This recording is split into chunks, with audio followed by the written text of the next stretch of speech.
Like I'm sure many of you, I started out online sim racing with Live for Speed back in 2007, I think. 2006, 2007, maybe 2008. Who knows? It's 2000 and something. But it was absolutely incredible at the time. Now, a lot of people sort of moved away from Live for Speed over the years, apart from people committed to the Live for Cruise, where you just drive around, and the drifting. And I think there's a couple of people that do the pickup racing on it now, but it used to be like the really active go-to online pick-up and play server, specifically because you could just load it up, jump in and play. Now, loading this up for the first time in a while, I want to see if you can still jump in and play. I'm on the server list now. Let's go for this BLGP track. Tweak. I don't know what this is about. Let's go in and see what happens. Loading. Host is full. Now it seems like the server list is pretty much the same as how it was last time I tried it, in that the bulk of servers are either running Drift, Cruise, or the demo with the Formula BMW, which they released a couple of years back. And when they released the Formula BMW, it did a really good job of killing all the Fox cars. And all the best servers basically ran the Fox car, and they sort of relied on residual players joining them to make up the numbers. So when they released a demo, it kind of killed off a lot of those really nice, well set up servers. I want to join one with it, at least with their FBM. Okay, maybe we'll get into this.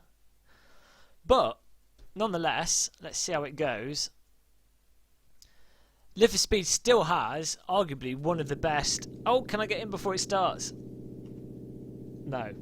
Still arguably has one of the best pick-up public service systems with really cool voting, really easy to use interface. You can change the graphics mid-session, you can join mid-session. This race has already started. I'm just going to join in straight away, even though they're racing. So I can just join in and start playing, no waiting around, which is what you get in most simulators now, and away I go. Now if I want to change, you can choose different car skins in the pit menu, but if I want to change options, you can change all your field of view, see how it affects it immediately, which again is often missing from simulators. I can change I don't know why I'd want to change the rotation, but you can do that. Seat position, and it's all really clear. Like you wouldn't need to have played a driving simulator to go into this menu and be like, oh, okay, I understand what each thing does, because I can see what it does immediately. Let's turn the field of view down a bit. I want to rotate my camera up, go a bit lower. There we go. Okay. Now the voting is really transparent as well. You can just click on. It's not going to be able to see on the video because my ugly face is in the way. But you can click on the drivers at the bottom right hand corner to vote on them. You can send your setups to them immediately. It's really good, and I'm surprised no one has ripped off Live for Speed, because it's still the leader when it comes to this online interface. Now the force feedback in Live for Speed is absolutely incredible. I really like the force feedback from the get-go, back when I used to play it with a Momo black force feedback wheel, which was my first steering wheel.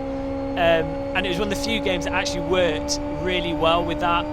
I think R Factor 1 used to really oversaturate that Momo black wheel, and you just get nonsense coming through, but Live for Speed worked with it perfect. And with the G25, it's really nice. You can feel everything that's going on. You get really nice force feedback for the curbs, for the car load, for the self-aligning torque, and you can pretty much drive the cars from feel, which is something I personally really enjoy, as I find it really hard to drive from the visuals alone. I really need good solid force feedback. So just join this server now. I'm in front of everyone. If they catch up with me, I'll let them pass. Most of the servers in the day were set up for sprint racing, sort of 4-lap races, which I know isn't, that's not long enough for a proper sim race, but for pick-up, jump in and play, have a quick race with friends racing, it's absolutely perfect. And it seems this server is set up for a 3-lap race as well, which means if you get crashed out, it doesn't matter, because there'll be another race in a minute. And we used to spend hours on the original Live Speed, especially on this server called I think it was SO Fox Junkies, and they had the format was 4-lap races. You'd do 3 to 4 races, and then it would change track, and everyone would vote for a new track, and and you could just spend your whole evening playing Live for Speed. It was really addictive. It was as if they took all the best aspects of first-person shooters like Quake and Unreal, and then wrapped it into a driving simulator with awesome force feedback and awesome physics. And I think some people are still feel that Live for Speed has the best physics on the market currently. Personally, I don't think that's the case for me. I think Assetto Corsa, R-Factor 2 and all, iRacing have superseded it now, if not just because of the inclusion of laser scan tracks, more detail, and certain aspects of the cars. But Live for Speed still feels really, really solid, and there's a purity to Live for Speed that I still think stands out from other driving simulators, so it's definitely worth picking up. I'm going to do one race. Should be interesting. I haven't played this for a while. And I think I just got pitted for sitting down, for being sat on the track. They've got I know the tyres animate. I'm not sure if it ties into the physics, but the tyre carcass moves as you go around. You can see it in the replays, and it looks really neat. You can get flat tyres, you weigh your tyres out, everything that you'd expect from a hardcore simulator. And Live for Speed, when it came out, was absolutely miles ahead of anything else. It's only the developers disappeared and stopped updating it, and as a result a lot of people just drifted away from it, which is a shame really, because I think Live for Speed really did have the potential, or it does have the potential, to be the leading simulator for pickup racing. As it is right now, I've got a feeling that Assetto Corsa is appealing to a lot of the people that would enjoy Live for Speed. And obviously Assetto Corsa has the shinier graphics, laser scan tracks, and I really like the force feedback in Assetto Corsa. And Assetto Corsa has the potential for the programmable interface as well, making it... It'll be really interesting to see what modes come out of Assetto Corsa unexpectedly. But Live for Speed, here we go. First race in 100 years. Blackwood GP at the back of the grid. Now the netcode in Live for Speed is still pretty decent. You do get a little bit of warping and jumping with people. A lot of it is caused by people racing with terrible pings. As everyone goes flying, avoid the crash. Oh, driving right into me. Don't know how I got away with that. But you can do really good side-by-side racing. As you can see, as that guy was driving into me, I could correct it. I wasn't flown off the track. It was drivable. The game has damage in it as well, where your car gradually gets damaged. I'm not sure how accurate the damage is, but it's good enough to make it so that you don't want to do anything too stupid and you want to protect your car. And if you do get damage from being hit by someone, you can often drive around it, and you have really fun races where you've got a little bit of damage to your car and you're determined to not lose a place. Forgot the racing line for this track. It's a really... the tracks in Live for Speed are all fictional. They've got one real track, I think. Well, they were working on it, I don't know what happened. But the tracks, even though they're fictional, are really nice. They drive really nice. And they're really good tracks for learning driving techniques and learning driving around other people. And a lot of die-hard sim fans will want real tracks, which is fair enough. It's nice driving on real tracks. But of fictional racetracks, I think Live for Speed actually is some of the best that I've seen in any driving game. The force feedback is so good. I really felt myself go over the bump there, and I was turning, the steering went loose and then bit back in as soon as the car went back flat and settled on the ground. And I think the only thing with the physics that I found that I didn't like was at low speed, at sort of 10-15 mile an hour speed, the tyres have a bit of an icy feel to them. You didn't get that bite. And at the time, I remember R-Factor 1 with the good mod cars, they did have a good amount of bite to them at low speed. You really felt like you were sort of glued to the corners. was definitely one of the reasons why myself and a lot of my friends would move between Live for Speed and R Factor. But learning how to avoid people as well is something you can get a lot of practice in playing this on public servers.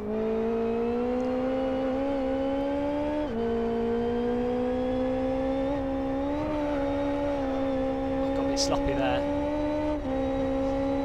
The game saves all your lap times, and it also stores it to this really cool online app, so you can see how you're progressing.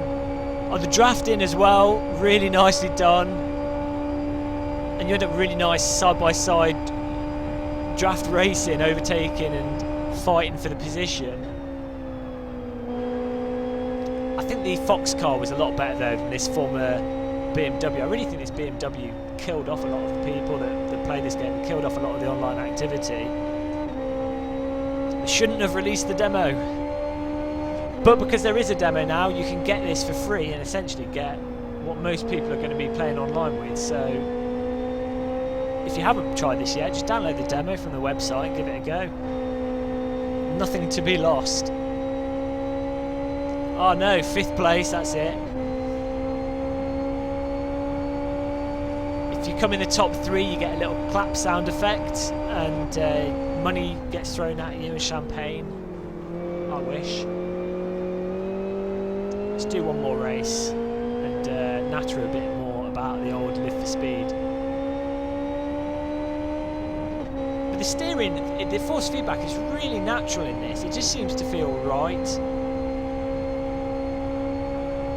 And you can turn the force feedback up to absurd levels as that car goes absolutely flying.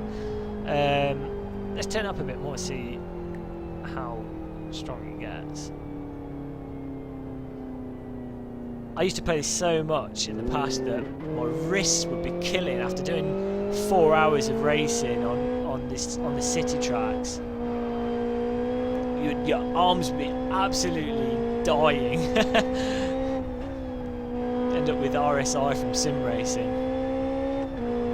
Yeah, I think 50 is about. That's turning it over 50 hasn't added any extra strength, so I'm pretty much maxing out the G25 as it is. The G25 is so weak. The T500 is a lot better actually in terms of foot raw strength, but even then, it's not good enough. Need a servo wheel. Keep going on about it. I've got a bit of an obsession. One day, servo wheel and Oculus Rift, and we're all good. We don't ever have to go outside again. Oh, it's reverse gridded as well, which is really nice. That's another thing you don't often see in driving sims at the moment. It's just all set up for enjoyable pickup racing. I could really do with a setup, but this is always going to be a disaster. 3, everyone. Oh my god, absolutely packed. Oh no, that was awful. There's a bit too much throttle on there, and the back slopped out. Should have caught that.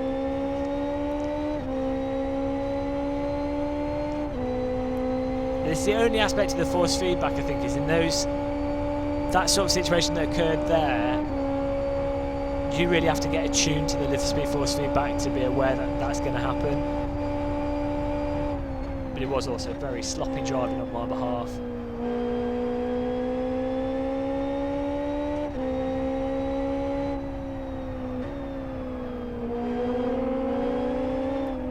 Unconventional overtake. I thought he was going to drive into me. I think he gave me a bit of room.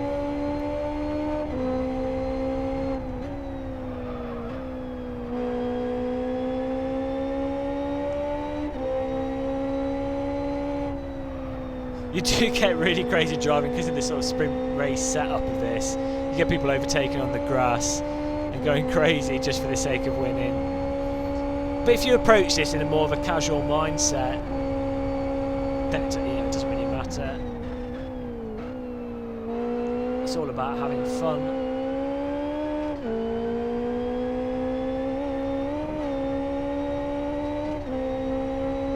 Getting slowly faster. The memory's coming back.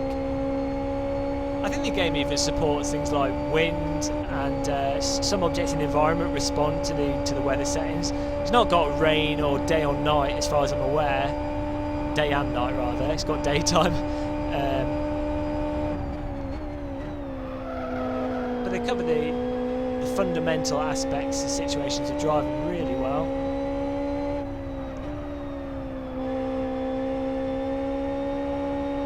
In the game there's not just this car, there's a whole bunch of standard road cars that a lot of people use for drifting. There's a couple of GT cars, there's 2 more open wheel cars. There's about 15 cars in the game in total. But it can be hard finding a server with all the cars. Most servers are running just this Formula BMW now, or the GT cars or the slow cars in autocross. But it's not like you're going to be able to find someone driving every car online. Mind you, that's often the case in every simulator that you play with multiplayer. People tend to gravitate to 2 or 3 specific cars per game. In terms of performance, it runs really well. You can run this on an absolutely garbage computer and get 90 plus FPS and have it look really crisp. And you can fiddle with a lot of the graphics settings to get it exactly to your liking. I don't know, I think the developer this might be their own engine technology, which might explain the amount you can customize it. When this was made, it wasn't the case where it is now, now if you're an independent developer, you've got Unreal Engine, Unity, CryEngine, and they're all really dirt cheap. Whereas when this first came out, as a developer, there weren't many options. You basically had to build your own engine or use stuff that was not very well supported at all.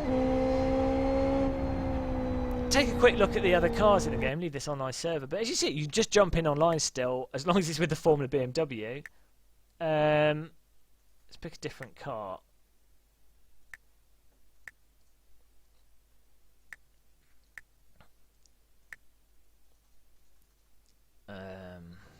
How do I pick a different car? Never played this in single player. Ah, here we go. Car. Let's do this race about RAC. Okay. Let's do it on the.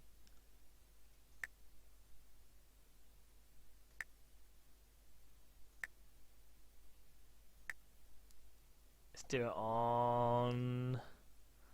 We'll do the South City. There we go.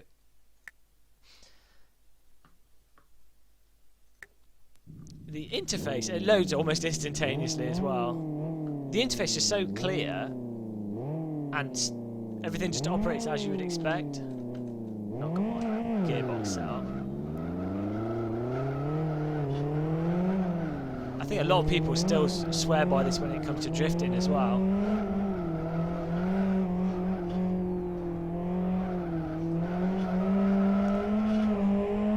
This was one of the first proper simulators where you can actually, or you could actually drift properly. The force feedback is still really good. There's actually, oops, bit in there. Awesome. It was so long ago since I last played this.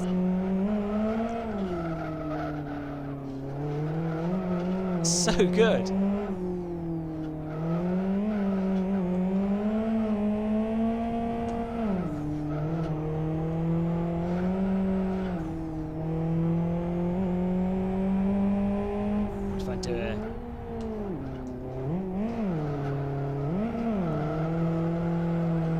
Just do a proper. You could just properly drift. I think the drifting in this is actually. Well, with this car, it seems better than the Assetto Corsa, to be honest. I have to do some more drifting in all the games, really. It's something that. Oh dear! Dead, and that's how I lost my life. Do one more lap of drifting. Those of you that are experienced at drifters are probably thinking, what is he doing? Not exactly tidy driving. But the car, you know, it goes where you'd expect it. It's doing what I think a real car would do. Oops.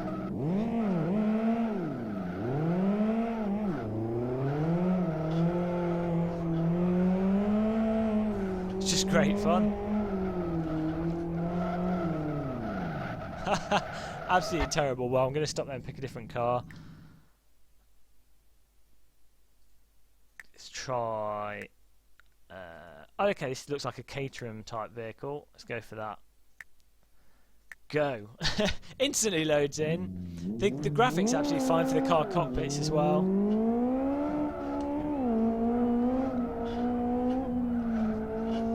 Oh, now I've got a penalty for false starting, but it doesn't matter. You can really balance the car on the throttle and with the steering. You can see why people have got pretty much fanatical about this. I should really be using the gearbox, but I'll make do with the shifter pedals. It's all fine.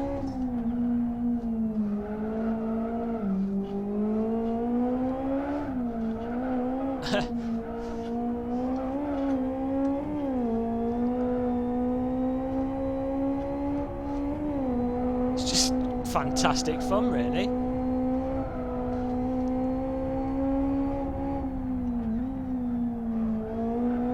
Whoops.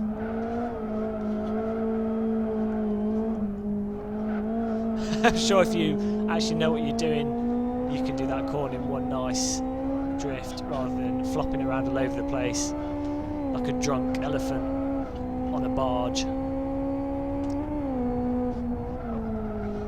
But the way the bumps of the track unsettle the car like affect its dynamics are really nice.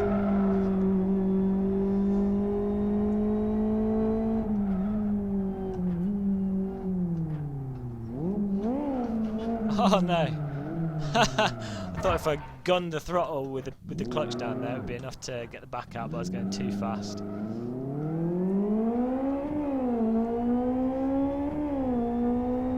Let's drive this smoothly through here. These cars, they're really good fun, the road cars in this. It's a shame that more people don't play them online, because they are really tricky to drive fast and smooth with, and they've got a really nice depth to them at the limit. And in many ways, I think the road cars in this are a lot better than the Formula cars, and they don't suffer from that low-speed, slidey, brakey grip issue that I was talking about. They just feel really natural. And I think a good few people use this game for practicing autocross as well, as it translates really nicely when it comes to those subtle aspects of car handling. It's just a shame they don't have... If this had mod support when it came out, it would have been absolutely massive, and it would still be very much alive now. Whereas, yeah, it's not dead, but it's definitely not the most active of simulators.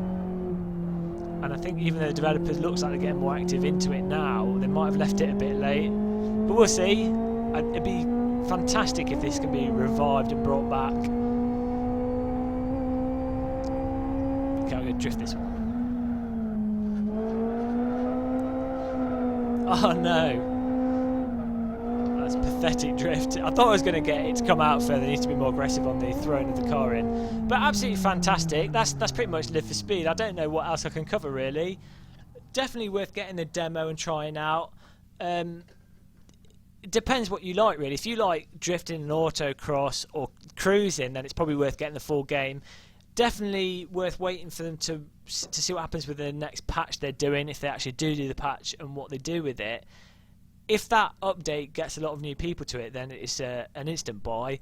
Mind you, I'd buy all the top 10 driving simulators. They're all really good fun games in and of themselves. I don't think there's any AI in this though, so if you're looking for something to race with AI, this is not the title. But if you want to drive that Formula BMW online, get the demo, give it a go, see what you think.